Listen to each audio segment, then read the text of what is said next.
calling all members of the in crowd. If you want to get in on the action, we want to hear from you. Hit us up, faderoutemail@gmail.com, or slide in our DMs on IG at FadeRoutePodcast, or drop us a line on X at FadeRouteDNZ. You can find us on Facebook, The Fade Route with DNZ. We're on Spreaker. We're on YouTube, The Fade Route with DNZ. Catch our videos. Like, subscribe, share, tell your friends, and spread the word.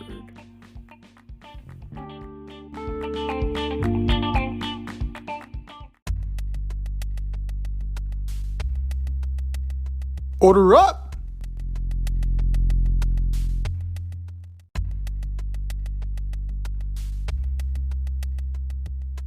It is time for us to order up. Order up, order up.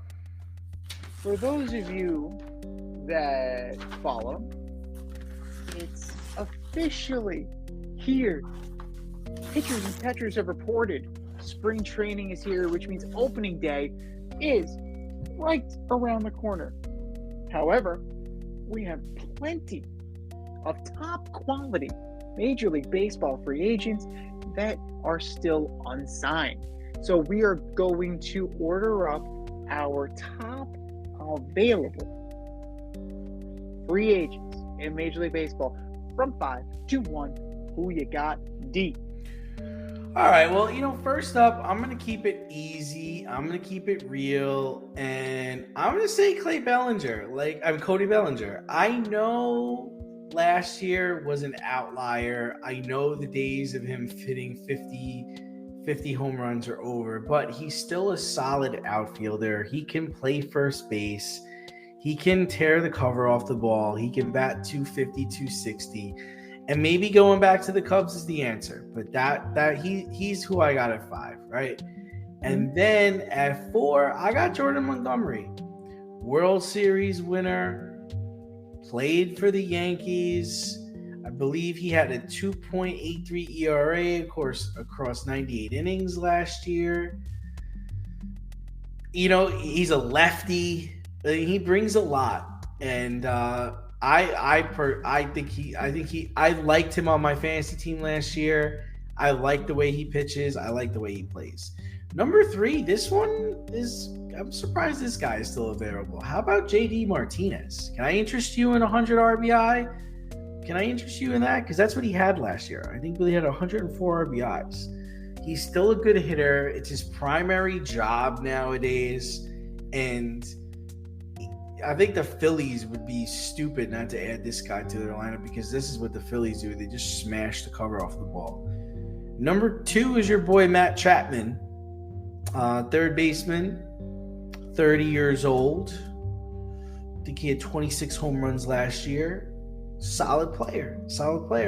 And number 1, I can't for the life of me figure out why this guy is still available, but it's Blake Snell. I mean, reigning Cy Young Award winner, lefty, can pitch in the big moments. You got to add him to your team if you're in need of a starting pitcher.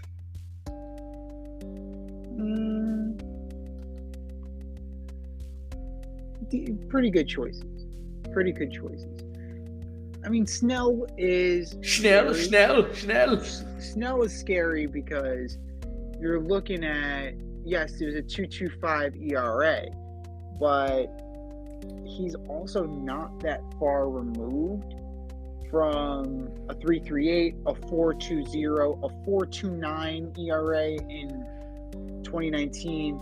Like, some of his numbers are scary. So he had a great year. He was hoping to parlay that into a big deal, and clearly that has not materialized. Cody Bellinger, same thing, right? It's surprising that he's still on the market, but the previous years scared people off, and I understand that. I get that. I see where you're coming from. So that's why I think that I gotta go with Whit Merrifield at number 5. Okay, that's fair. 2-hit Whit.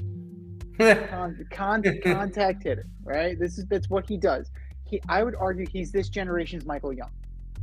Wow, that's a compliment. Michael Young was a stud, and so is Whit Merrifield.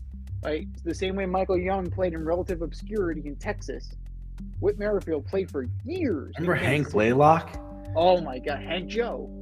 Yes, not Henry Joseph. Hank Joe on his birth certificate. So Hank, those early 2000s Rangers teams, or right around when they got A-Rod, and then he fucked everything up. See, the first time he went to a team and fucked something up, they were building something with Teixeira and Michael Young and Hank Blaylock. Like, they had something there, and then A-Rod went and was A-Rod and cooled everything off. But Whit Merrifield is versatile. He'll play the outfield. He can play the infield. You're pretty much guaranteed a 270 to 290 hitter, right? In an era where we're trying to add more contact. He steals bases. I don't know, what more do you want? Whit Merrifield, he's a stud. He's an unsung stud. Number 4, and this one might be a little bit of a reach, but when this guy is good, he's very good. Brandon Woodruff from the Brewers. Like, yeah, I get it. He's coming back from injury and he's going to be rehabbing. But when you look at this guy and you have the opportunity to go and get him, I find that, it's a little bit, easier to deal with. His rookie year, he had an ERA of 4.81, hasn't come close since. The highest was 3.62 back in 2019. That same year, he was 11-3. It was on the All-Star team. So he's entering his age 31 year. He's coming off a year where he's 5-1 with a 2.28 ERA. He only started 11 games. So you'll see. It could be a make good. It's a low risk deal, high reward, I would argue, for Brandon Woodruff. Number 3, I gotta go with JD Martinez. Yes, he's 36. Yes, he's a DH. No, you don't want him in the outfield. But or to babysit your kids on a Saturday night. Well, whatever. Whatever you need. Well, whatever you're afraid of with JD Martinez, it's probably well deserved. But 33 homers, 103 ribbies, 271 batting average. What more do you want? Yes, he was a late bloomer. Okay, he was a late bloomer. His age 26 season, that's when he took off. His age 26. He's had 10 years of extremely solid production. 2020, I think we discount 2020, right? He only hit 7 home runs. He only played 60 games. And even so, he played in 54 of those 60 games. So, take it for what it is. He's a consistent power bat in a league that needs consistency in terms of power. Jorge Soler's off the board. He went to the Giants. Why not? The Mets can use him. Lots of teams can use a guy in the middle of the order who provides the thunder. Number 2 is Matt Chapman. Not only, is he a solid hitter. Solid, not great. 240, 17, and 54 in Toronto is not great. When he was in Oakland, he was much better. So he has pop. He has demonstrated that he can hit between 27 and 36 home runs. For me, what really intrigues me about Matt Chapman is that he's not only a 4-time Gold Glove winner, he is a 2-time Platinum Glove winner. So that you're getting stud defense you are getting elite level defense from Matt Chapman. And it's surprising that he's still out there. Now, he was linked to the Cubs. Didn't make much sense. I don't see a home, you know? Maybe he lands with the Mets on a 1-year deal. Maybe he lands with the Guardians. Like, you move Jose Ramirez off at third. Maybe he lands, somewhere on a make good contract at this point. Maybe he ends up back in Toronto. It's a huge question mark. And it's so surprising because he's a very, very good player. It's that elite level defense is what takes him over the top. And number one for me is Jordan Montgomery. I think he came into his own in recent years since leaving the Yankees. He's developed more into that bulldog type. Yeah, overall he was 10-11 last year between St. Louis and Texas, but he really developed into that bulldog Andy Pettitte type that the Yankees hoped he would be. You need a guy like that. And he's got playoff moxie. He's got the playoff pedigree. He's done it, right? He's got the pelt on the wall now that the Rangers have won the World Series.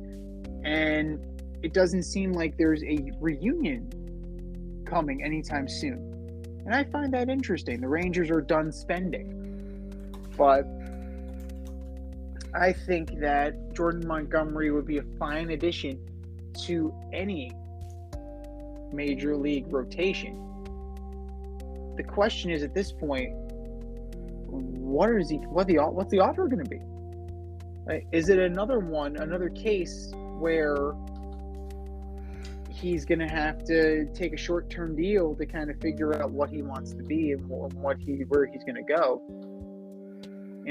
He and Snell are around the same. They're around the same age. They're both entering their age 31 season. So Snell's coming off the Cy Young, but Monty's coming off the ring. I guess it all really just depends on the eye of the beholder and what you feel your organization needs. But I'm still taking Monty over Snell. Thanks for listening to this episode of our podcast. If you like what you heard and want to hear more, be sure to like and subscribe on your favorite podcast platform. Rate us 5 stars, leave us a review, turn on subscription notifications, and tell your friends. Spread the word, spread it wide.